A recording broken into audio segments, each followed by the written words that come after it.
बिस्मिल्लाहिर्रहमानिर्रहीम। अस्सलाम वालेकुम स्टूडेंट्स। बेटा चैप्टर नंबर 3 का आज लास्ट टॉपिक हमने कवर करना है, जो कि है हमारा नेस्टेड लूप्स। नेस्टेड लूप को हमने पढ़ लिया। हमारे पास दो तरह की लूप्स होती हैं और उसमें हमारे पास जो आज लूप है वो है nested loop. Nested loop basically हमारे पास कम्बिनेशन होते हैं दोनों लूप जो हमने पढ़ी है उनका, फॉर और वाइल लूप का।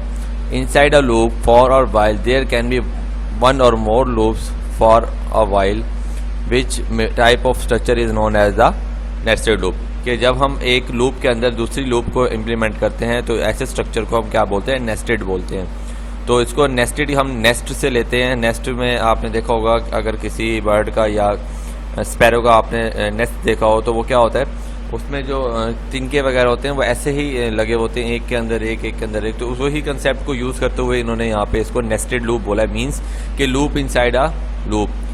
तो ये हमारी नेस्टेड लूप कहलाती है।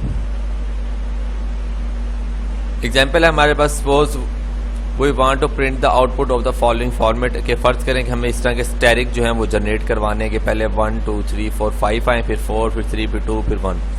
उसके लिए हम क्या करेंगे, देखिए उसने फॉर लूप लगाई है, फॉर वाई। एक लूप उसने यहाँ पे लगाई है, देखें फॉर वाई 5 to 1 स्टेप -1, 5 से 1, क्योंकि 5 से 1 की तरफ आने से हमने 5 to 1 और स्टेप -1 के 1 की कमी होती जाए। और for x is equal to 1 to y, कि x क्या है, x की वैल्यू 1 से लेकर कहाँ तक होगी, y तक होगी, जो ये y की वैल्यू आ रही है। Print static. नेक्स्ट ये वाली लूप, अब ये वाली लूप का है हमारी, ये यहाँ आके लूप ख़त्म हो रही है ये वाली, और ये लूप जो है हमारी वो यहाँ के ख़त्म हो रही है। जो पहले शुरू होगी वो एंड में ख़त्म होगी, और जो एंड में स्टार्ट होगी लूप हमारी पहले एंड हो जाएगी। तो ये प्रिंट एक्स हो गया, और प्रिंट स्पेस, और प्रिंट वाई, और प्रोग्राम हमारा यहाँ पे हमने आके एंड कर लिया। तो ये लूप बार बार चलती रहेगी, और पहली दफ़ा 5 प्रिंट आउट होंगे, फिर 4 प्रिंट आउट होंगे, फिर 3, फिर 2, फिर 1 एट दी एंड आके हमारी प्रोग्राम जो है ना वो एंड हो जाएगा।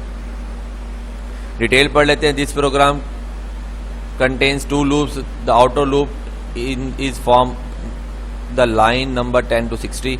ये आउटर लूप जो है वो लाइन नंबर 10 से लेकर 60 तक है हमारी। ये देखें, ये आउटर लूप 10 से लेकर 60 तक है हमारी, और इनर लूप एक्स वाली जो है वो हमारी यहाँ से लेकर 30 से 40 तक है।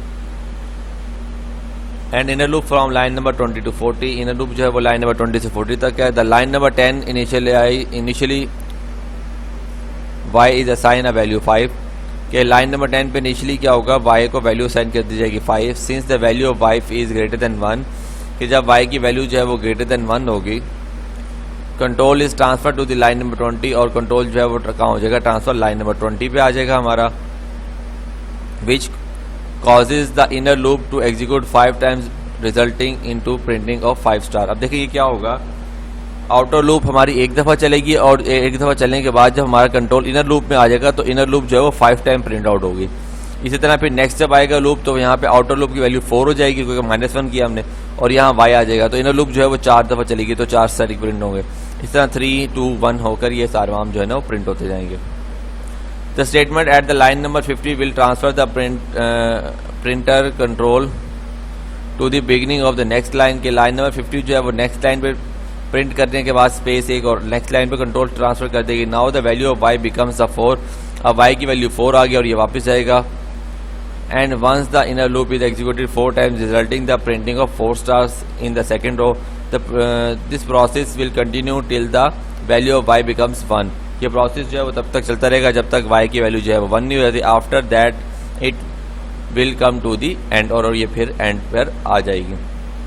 तो बेसिकली ये टॉपिक जो था हमारा, ये शॉर्ट क्वेश्चन के लिए इंपॉर्टेंट है। हमारे से डेफिनेशन आपसे पूछी जा सकती है कि नेस्टेड लूप को डिफाइन करें, तो उसकी आपने डेफिनेशन प्रिपेयर कर लेनी है, जो कि यहाँ से लेकर यहाँ तक है हमारे पास।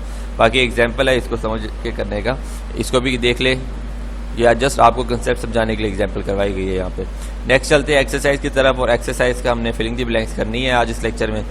तो फिलिंग द ब्लैंक्स में हमारे पास पहला ऑप्शन है, it is recommended to avoid the use of, कि हमारे पास रिकमेंडेड है हम किसका यूज़ ना करें। हमने चैप्टर के स्टार्ट में पढ़ा था कि गो टू का यूज़ जो है ना वो अवॉइड किया गया है रिकमेंड करने यूज़ करने से पहले। तो ये क्या आएगा, it is recommended to avoid the use of go to statement.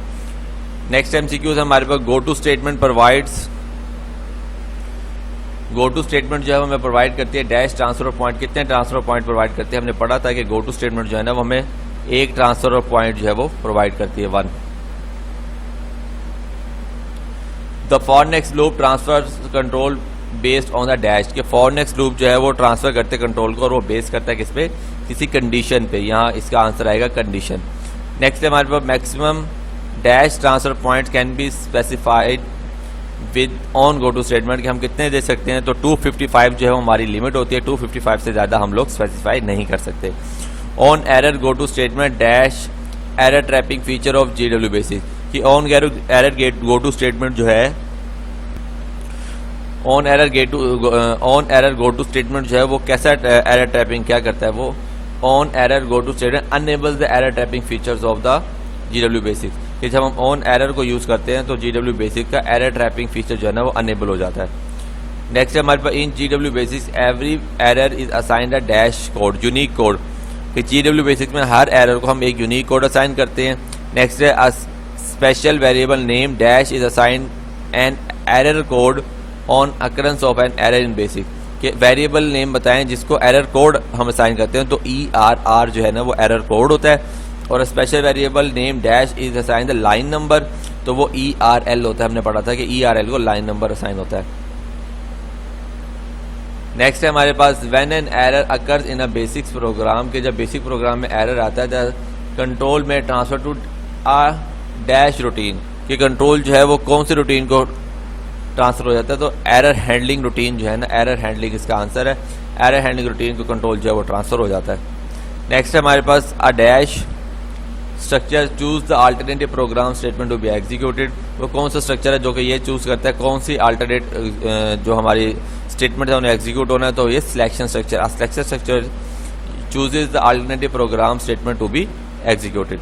तो ये आज का लेक्चर था बेटा हमारा। आपने ये फिलिंग दी ब्लैंक्स अच्छे से प्रिपेयर कर लेनी है, क्योंकि यहाँ से MCQs आते हैं, और नेस्टेड लूप की आपने डेफिनेशन और इस प्रोग्राम को समझ लेना है। नेक्स्ट लेक्चर में मिलेंगे इंशाल्लाह। अपना ख्याल रखिएगा। अल्लाह हाफिज़।